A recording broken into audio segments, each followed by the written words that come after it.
Brazil is more than a single habitat. This is a country spoiled for natural wonders.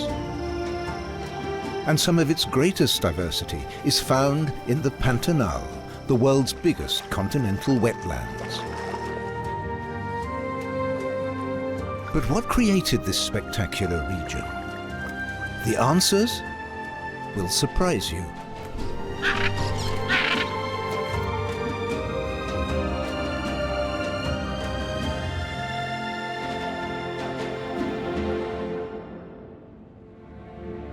At the heart of the South American continent, shared by Brazil, Bolivia, and Paraguay, is the Pantanal.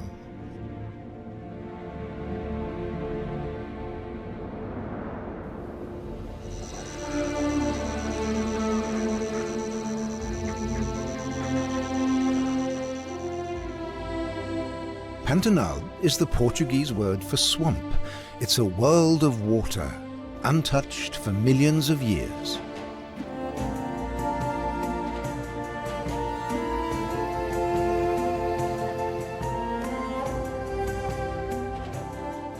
The name is as simple as the region is spectacular, recognized by UNESCO as a World Natural Heritage Site. It's home to giant otters, the biggest otters in the world. Unlike most otter species, they don't live alone, but in clans of 3 to 10 members, constantly patrolling their territory.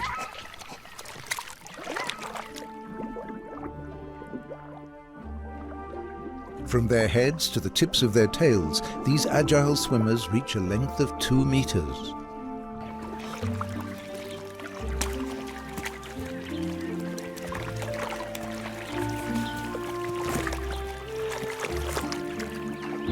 Several families live here in the Rio Negro in the south of the Pantanal.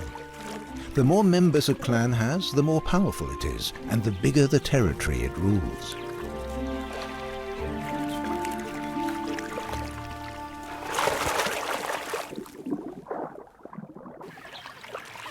This family has 9 members, sharing a single den.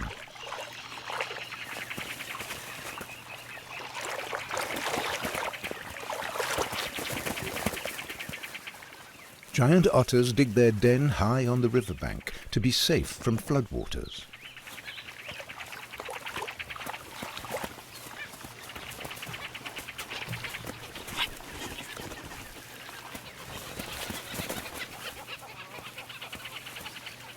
They all join in, scent marking the entrance.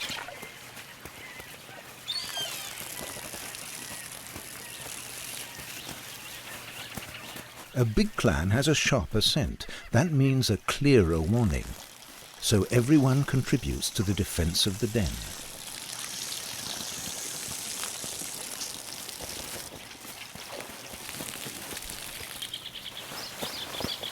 They extend the scent markings all the way down to the river.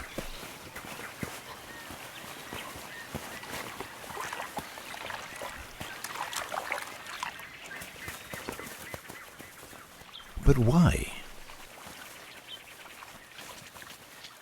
All is soon revealed. They have young. The babies are just a couple of days old. They're still blind. But that won't stop the family starting swimming lessons. And that's quite a process. First, the baby is covered in sand and urine to take on the family scent.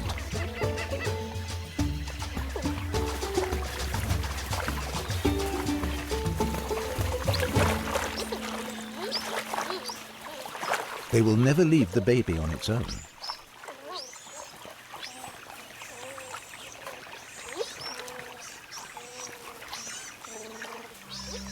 And there's one very good reason. A sentinel keeps guard, constantly scanning the surroundings. At a sign of danger, he gives a warning. Everyone will join in to chase the interloper away. Caimans, are the biggest danger for the young. Some years the losses are so high the female otters may give birth twice.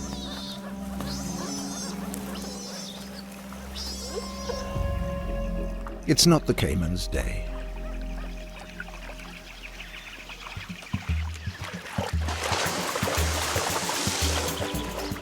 Giant otters once lived in all of South and Central America, even as far north as Texas. Today they're found only in isolated pockets. Thankfully, in the Pantanal, they're still fairly common.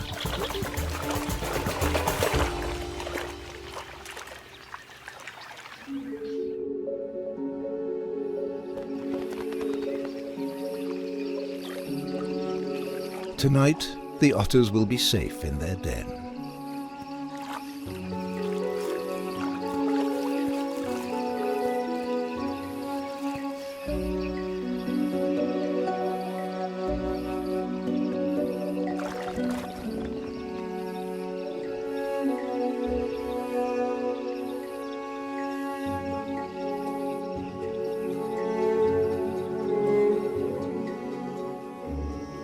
Since the 1980s, a number of cross-border national parks have been established here. They are one reason for the high biodiversity, but they protect only a small part of the Pantanal.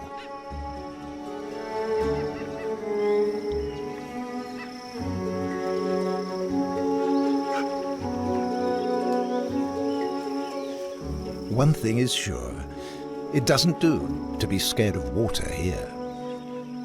This mammal species certainly isn't. These are capybaras, the world's biggest rodents.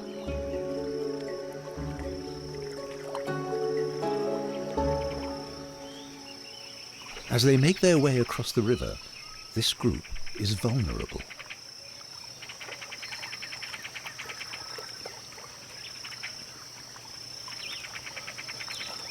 Unseen dangers lie in wait. One lead male must protect the whole group.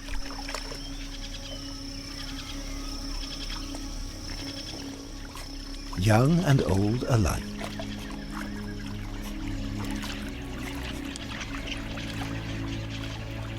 Discipline isn't their strongest point. At least they're all sticking together today. Jaguars are the third largest big cats after lions and tigers. Capybaras are tasty, easy prey.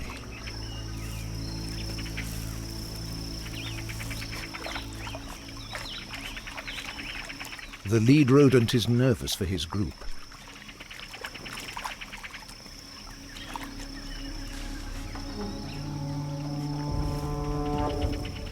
A single warning cry is enough to send them leaping into the water.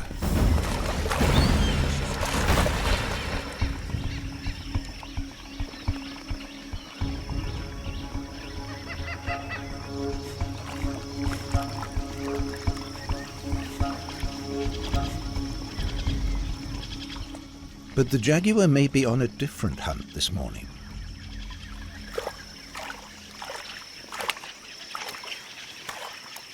In fact, the capybaras can relax. The big cat is crossing the river. For a female.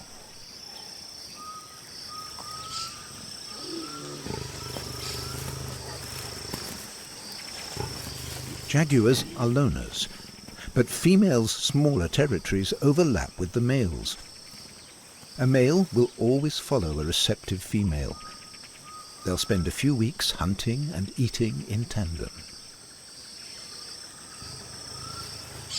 They will mate up to 100 times a day. Then they go their separate ways.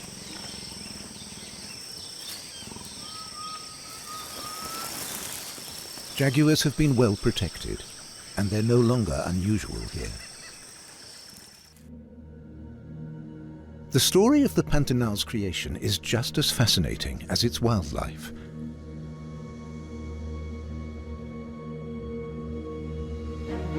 2 million years ago, tectonic shifts created a gigantic sinkhole, hundreds of meters deep.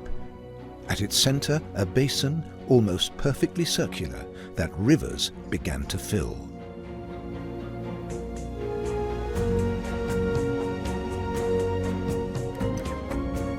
They created an enormous floodplain.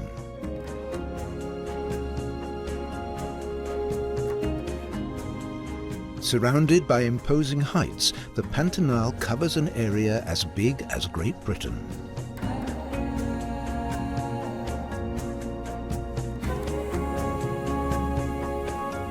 Geological factors alone would make this a unique region, but that's not all. Water flows into the basin primarily from the north and east. Big rivers grind their way through the rocks. Innumerable smaller ones cascade over waterfalls to fill the plains. They bring sediment and nutrients from the highlands. Halfway down, capuchin monkeys have found their very own paradise. Somewhere, fruit is always ripening. Much of it ends in the primates' stomachs, but the rivers also carry plenty down to the plains.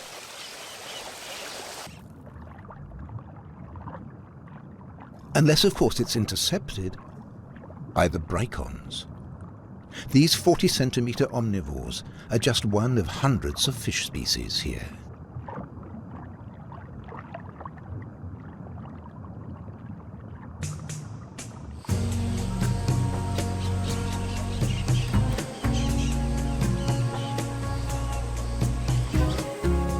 The Pantanal is an amazingly dynamic habitat.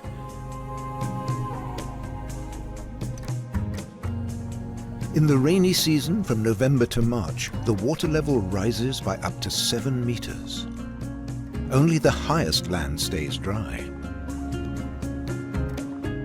And wide stretches are completely submerged.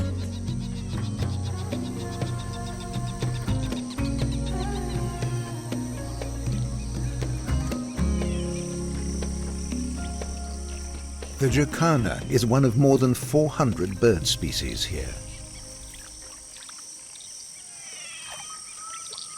It belongs to the family of Jesus birds, and with these extraordinary feet, it can almost walk on water.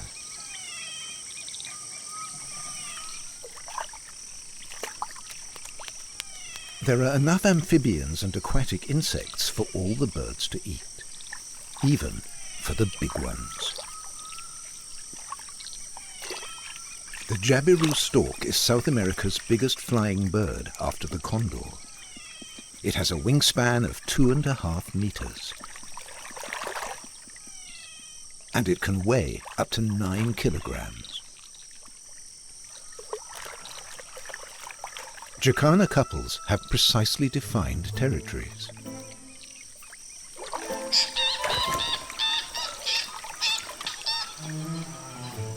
Which they consider their personal property.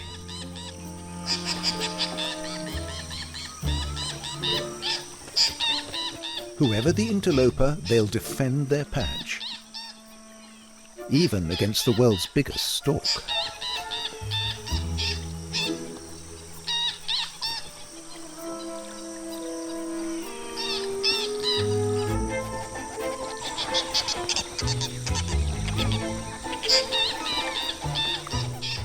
The giant may not know what he's done wrong.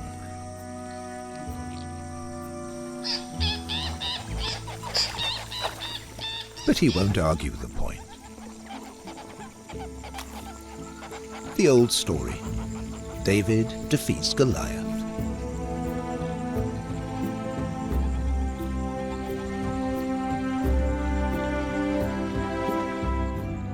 To the south of the region, there are thousands of rather shallow lakes, mostly covered in water lilies and other water plants.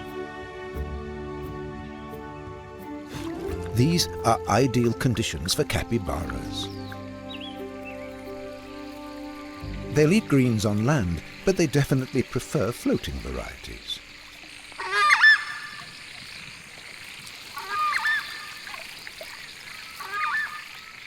and they're not disturbed by crested screamers.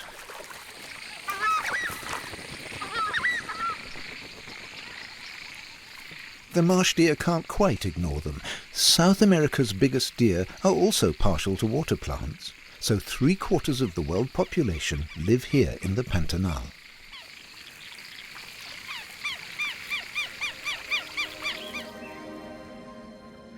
Many of the lakes are so overgrown, you might not even see them.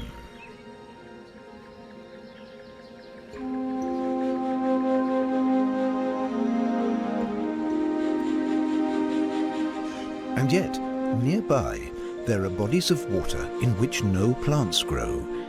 An invisible barrier cuts them off from the groundwater beneath. Minerals gather in them, creating salt lakes. It's still not clear why.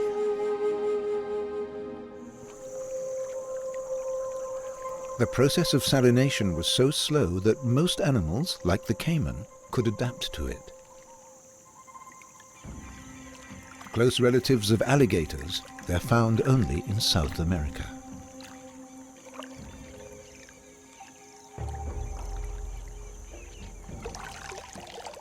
They mainly eat fish, but these reptiles, up to 2 meters long, also hunt other aquatic animals. Young capybara would be welcome prey.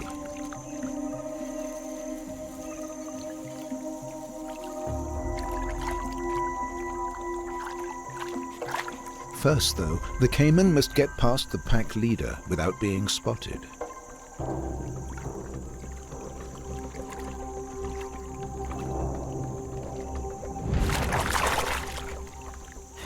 But the boss is vigilant. He puts the herd on alert.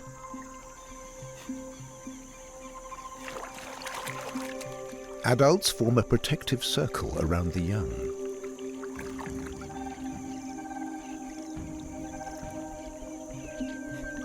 Some young instinctively scramble onto the adults' backs.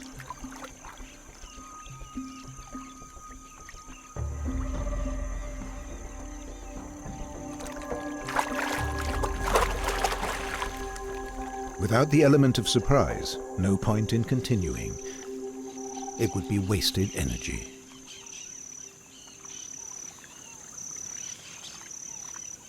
Concentrating on the hunt, the caiman has come dangerously close to a neighbor's territory. That's happening more and more as the numbers of caimans grow.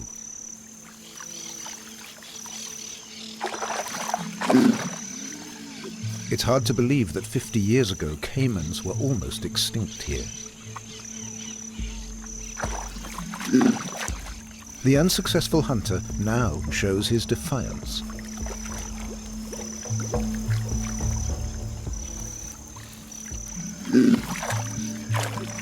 That could be a mistake. His larger, stronger neighbor is not intimidated. In fact, he's been provoked.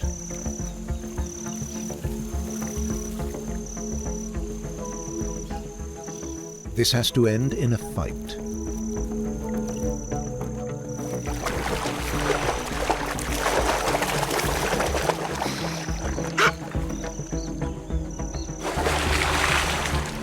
Sudden, hidden, and deadly.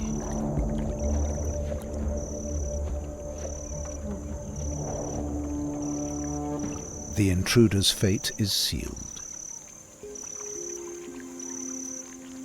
In the 1950s, 8 million caimans became shoes and handbags every year. The 1973 CITES Convention on Endangered Species saved them. No one counts caimans now.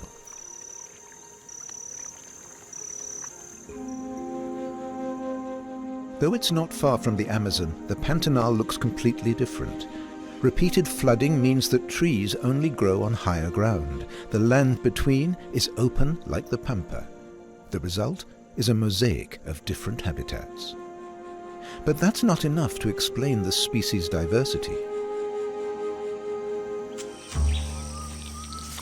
A close relative of the sloth moves between grassland and gallery forest. Long curved claws on its front paws, 50-centimeter tongue, and a bushy tail. The giant anteater eats ants, and also termites.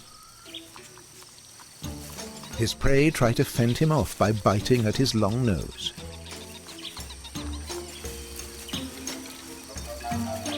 He never entirely empties an ant colony, but wanders from nest to nest.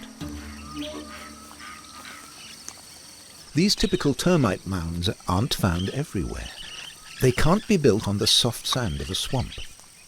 But there are plenty of ants and termites to go round.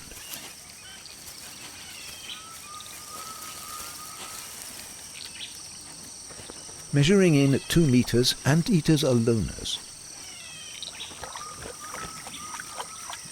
The only exceptions are for mating and when a female has young.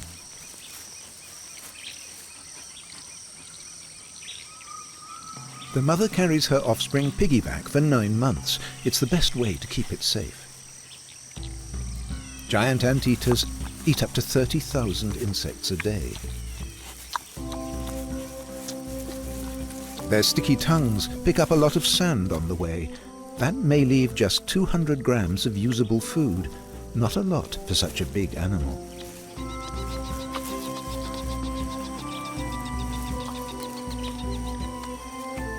The baby merges almost perfectly with its mother's coat.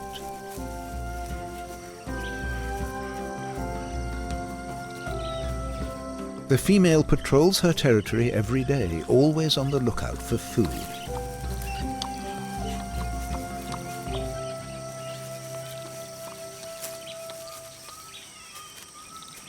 At the end of the day, mother and baby find small islands of trees where they can sleep.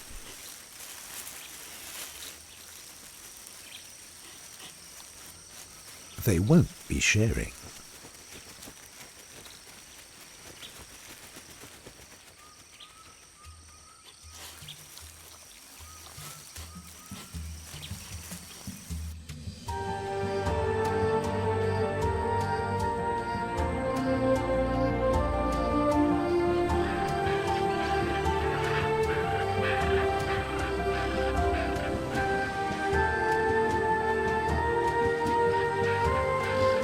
A flock of electric blue birds suddenly fills the sky.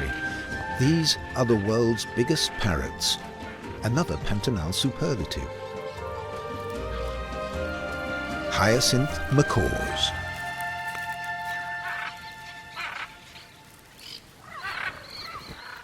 These birds are very sociable and extremely intelligent, and that was almost their downfall. At the beginning of the 1970s, their numbers were in free fall.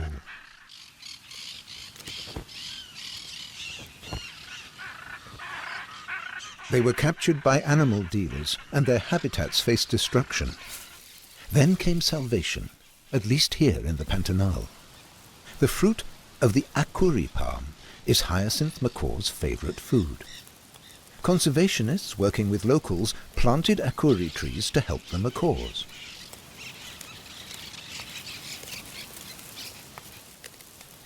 Other animals only eat the fibrous husk of the fruit.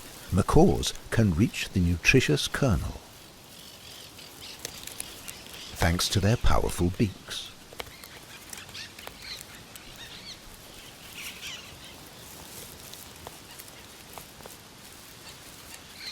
So the insides are reserved for them, though they'll still fight among themselves.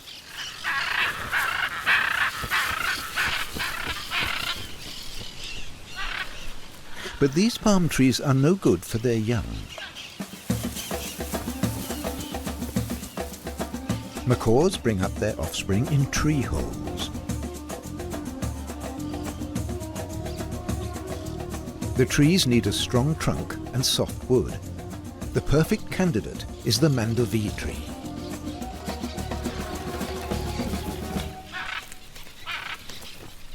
So conservationists have planted those too. With an old hole in a trunk, macaws can safely bring up their young.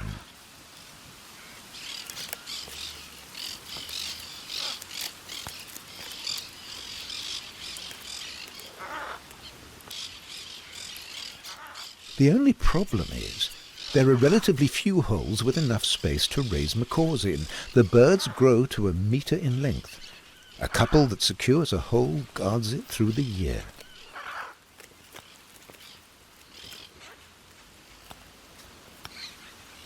The Pantanal's second biggest parrot species also nests in the mandovi tree. That makes them direct competitors for the hyacinths.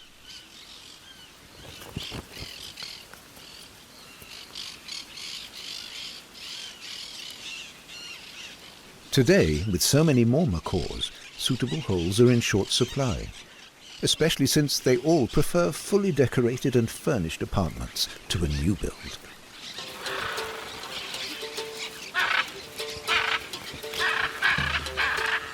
The best nesting places are constantly in dispute. Among the hyacinths, and also between the hyacinths and the red and green macaws.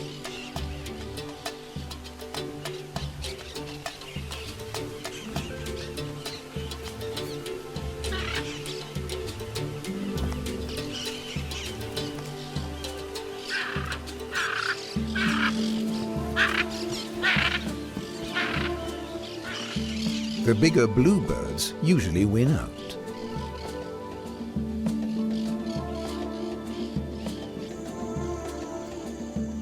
Thanks to nearly 50 years of reforestation, most macaw couples now find a suitable hole.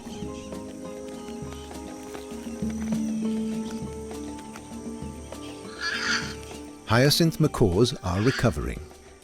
They're still rare, but the Pantanal proves again and again that species can be protected with determination and a long-term commitment.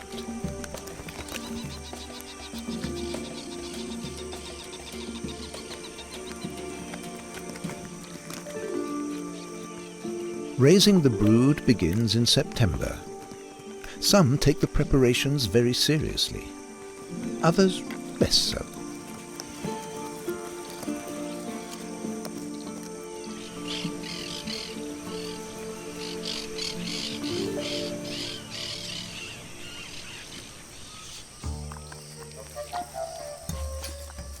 The giant anteater is looking out for something more to eat. He's found a perfect food source. Cow dung. Almost every patty hosts an ant colony.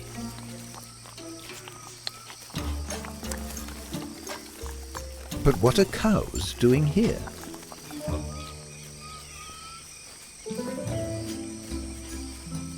Biodiversity here isn't explained solely by the special geography and the annual floods.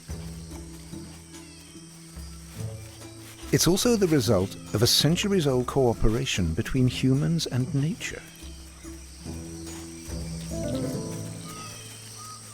On farms called fazendas that still practice traditional cattle droving, where respect for the wilderness is passed down from generation to generation.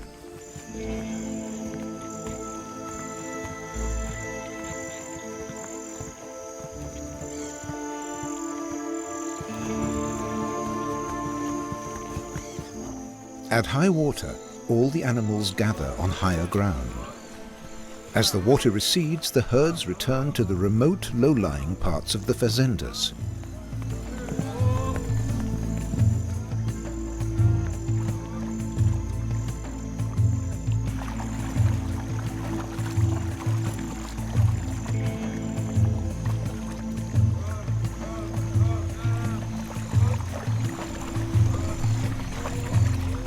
This sustainable husbandry has nothing in common with industrial beef production. These animals are not fed on soya grown on acres of leveled rainforest.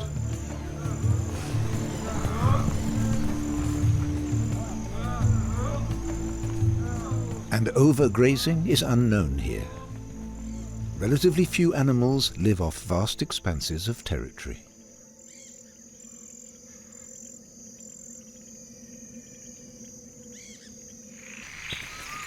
Fences separate the fazendas from one another, but these are no barriers to wild animals.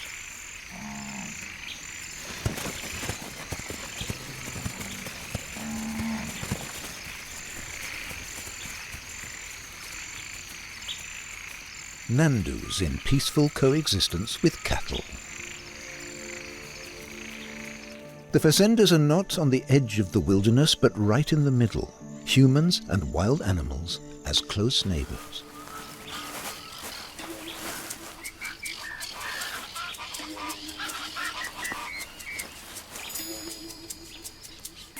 Armadillos are close relatives of anteaters. This must be one of the world's strangest mammals.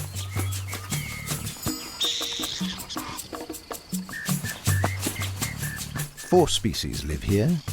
The most common is the yellow armadillo. It's constantly digging new holes. Usually it leads a solitary existence. But there is one exception. When several males spend days chasing a single female, it's mating time. Success goes to the fittest.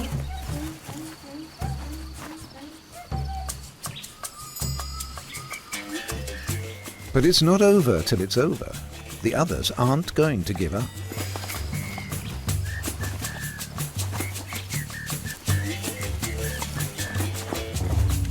The wedding run can be exhausting. The female takes a break.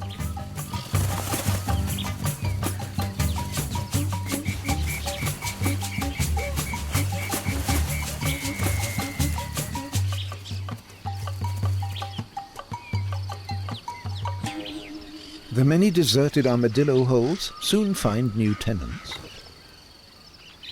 Burrowing owls that would fit in the palm of your hand take them over to raise their brood.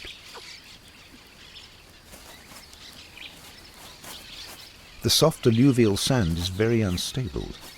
The burrows are high maintenance.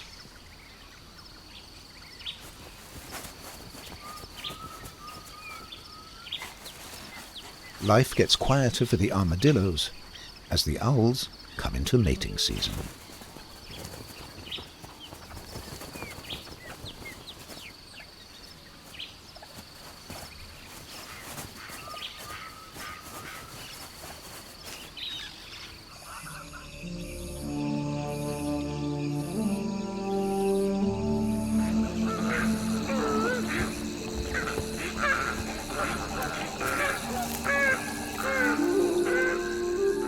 The Pantanal is almost 2,500 kilometers south of the equator, but twilight here is equally brief.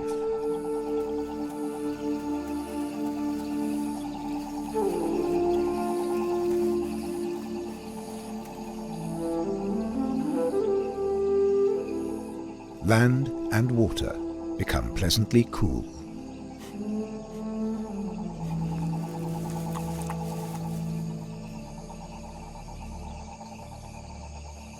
The night holds plenty of secrets.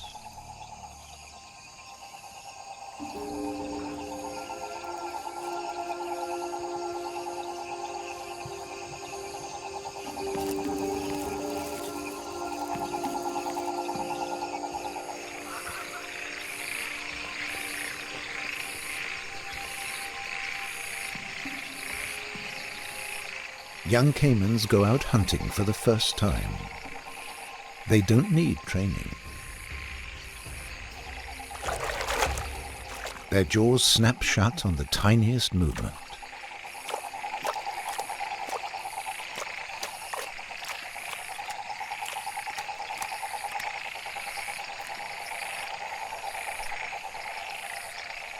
From the very start, they must look after themselves.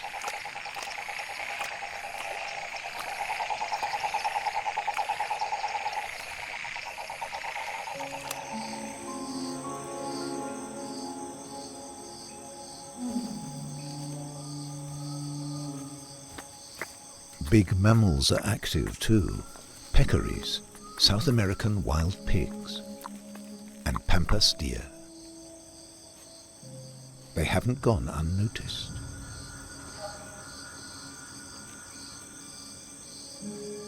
The puma must get close to his potential prey.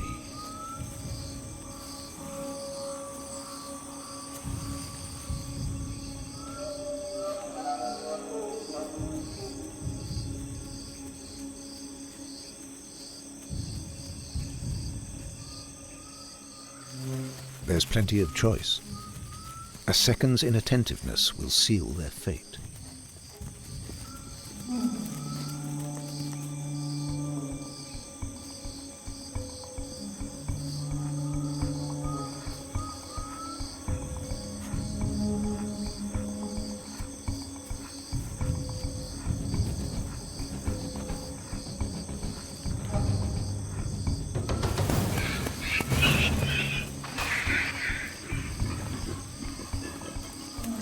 That was a close one.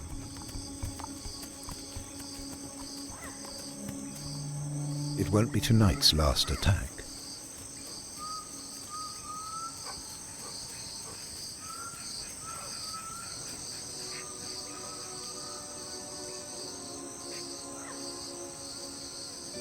They might be creatures from another world. They live high in the trees and are covered in spines from head to tail. Brazilian porcupines, some of the Pantanal's most unusual inhabitants. Unlike their North American cousins, these half-meter mammals balance with their tails when they climb.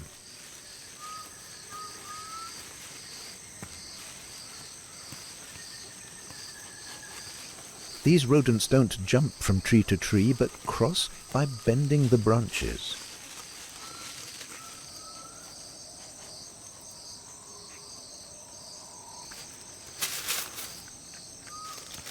A troop of howler monkeys is startled awake. They should be sleeping.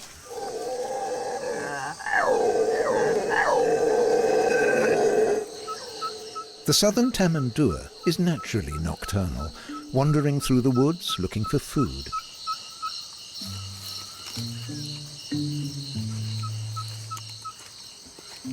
The giant anteater's cousin has similar claws and a long, sticky tongue.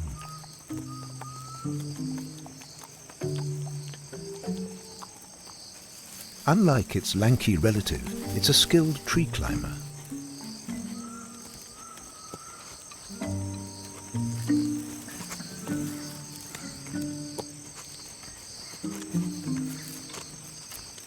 Up in the trees and in dead wood on the ground, it finds ample nutrition. But it too works long and hard for a full stomach.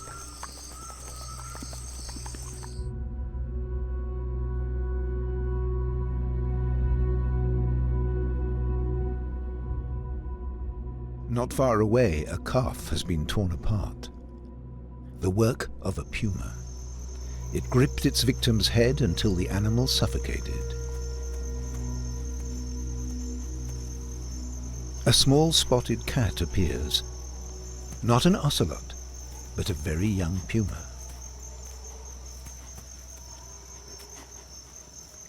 The mother took down this calf to feed her cubs.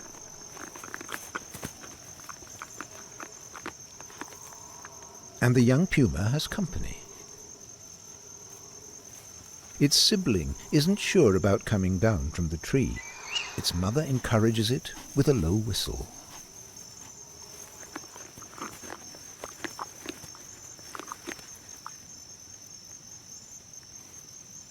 Hesitantly, the cub emerges to join the feast. And soon joins in the fray.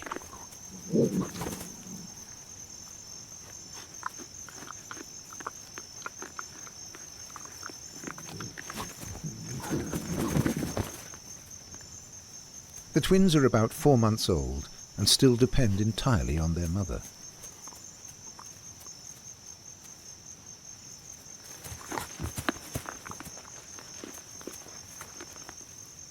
She killed the calf last night. It weighs about 80 kilograms. She immediately covered it with sand to hide it from vultures, peccaries, and other pumas. She sliced open the calf's hide for her cubs. Their teeth are not yet strong enough. They can handle the rest.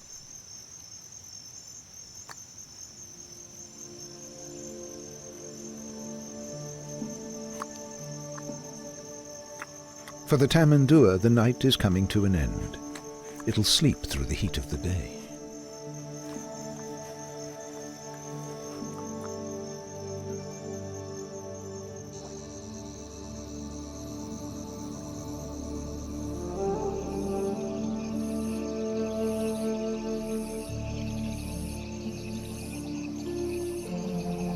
The night shift gradually gives way to the day.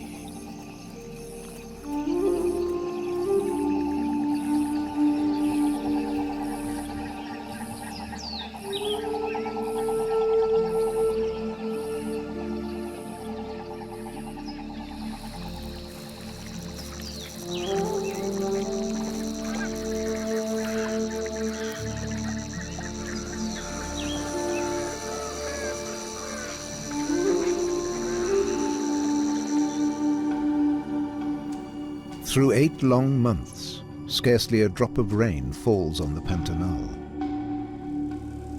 The shallowest lakes dry out first.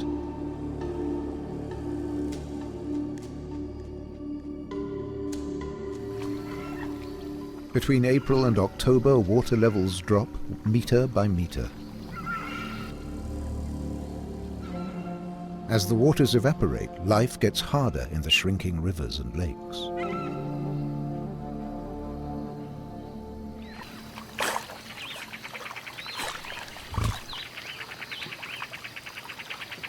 Caimans and giant otters don't get along at the best of times.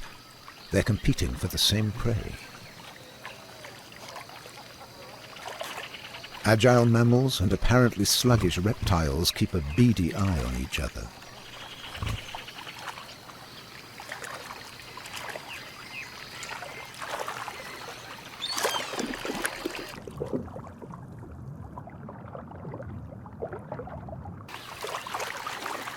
The otters hunt and eat fast.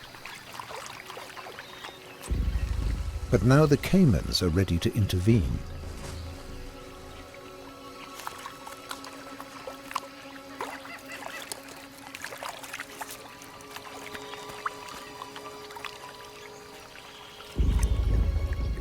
The reptile's approach hasn't gone unnoticed.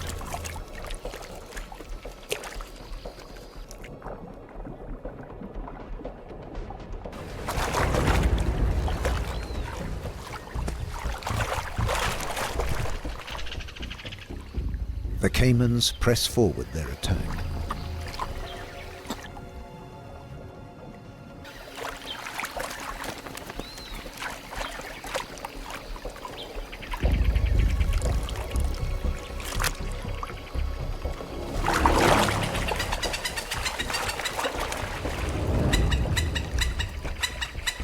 But most of their lunges are in vain.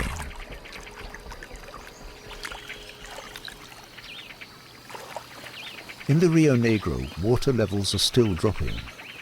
The otters have to climb a steep bank to reach their den now.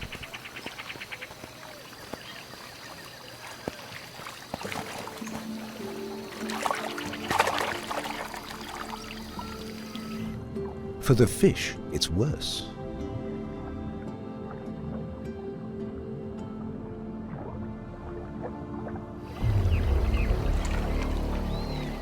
On the sandbanks, bigger fish are already stranding.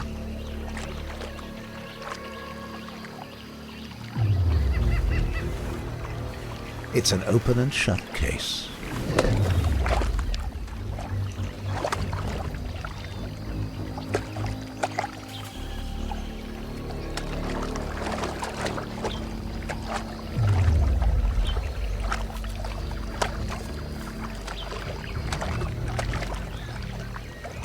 There ought to be enough for everyone.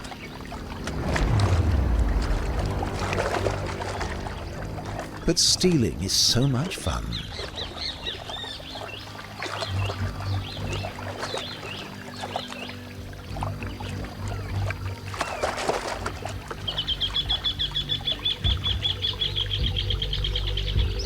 Share only when you really have to.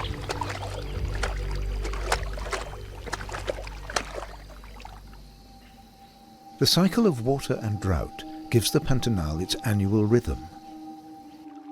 Every year the rains refill the basin. But what would happen if the rains stayed away? That became a cruel reality at the beginning of 2020.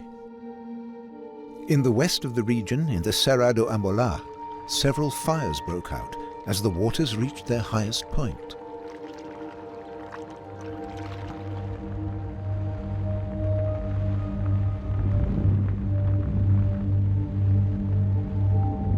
The reason was simple. There wasn't nearly enough rain. High water was 2 meters below the point it should have reached. The top level of Earth stayed dry.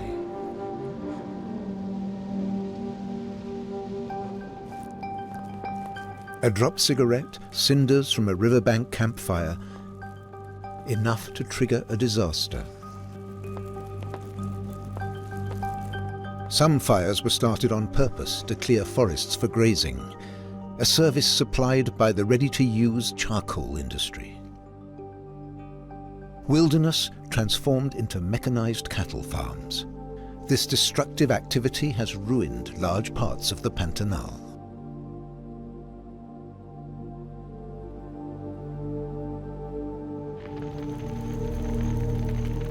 The fires burned well into November.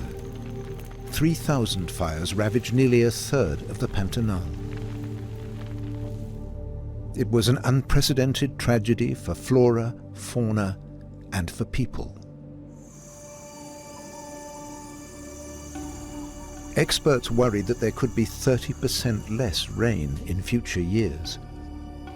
That would mean the end for this miracle of nature.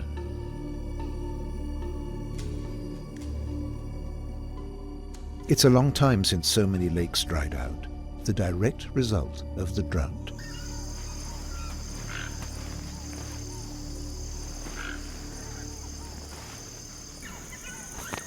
Temperatures above 40 degrees for weeks on end are unbearable. The only relief is to find some shadow and wait for rain.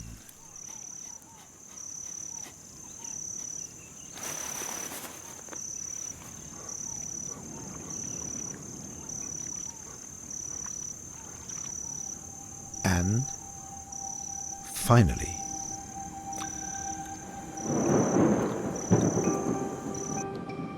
the first storm in almost a year reaches this parched landscape.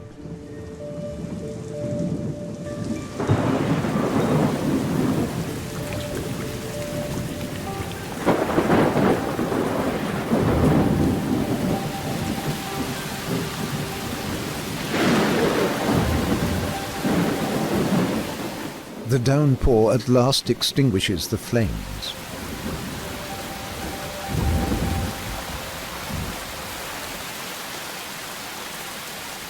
Nature can breathe again.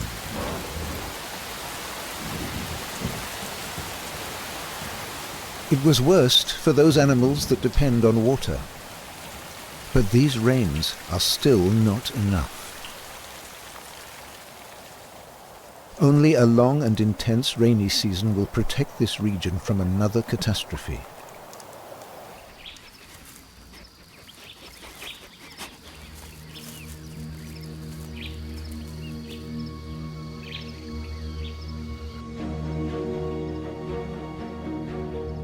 Only when the waters are free to flood the land meters deep and the rivers can burst their banks, only then will the Pantanal once again be a sea of green.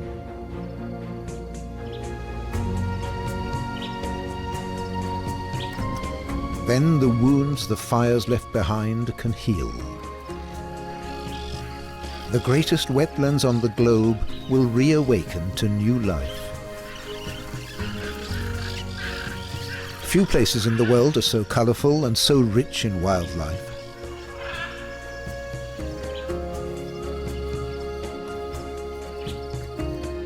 This paradise has only survived till now because people and nature have lived together in harmony.